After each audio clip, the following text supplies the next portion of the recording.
So I think that there are a lot of misconceptions on what birth trauma actually is.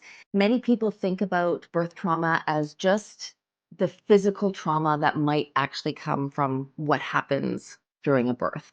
But for me, when I'm working with somebody, I'm also talking, yes, of course, what happens physically matters and is important in their birthing experience and might have long lasting consequences, either if it's something that happened to their own body or their baby's body.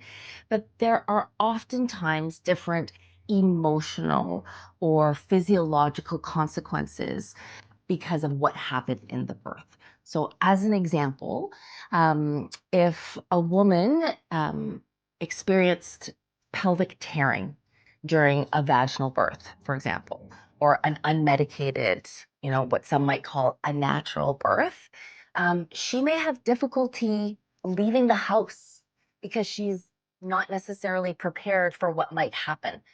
For all new moms, it's very different leaving the house when you have a baby because you have to prepare for your baby. But if they have something like tearing, they might feel embarrassed to join other groups.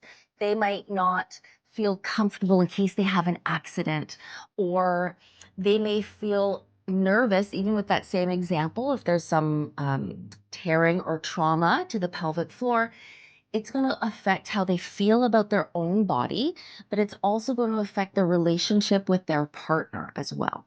As an example, it may also be difficult for them to go back to work because perhaps sitting is uncomfortable for them, or maybe sleeping becomes uncomfortable because it's something that they worry about. So it's not just necessarily what happened during the birth, but it's how what happened during the birth might affect them in the postpartum period or for months or years to come, from an emotional level, from a mental level, and even from a spiritual level.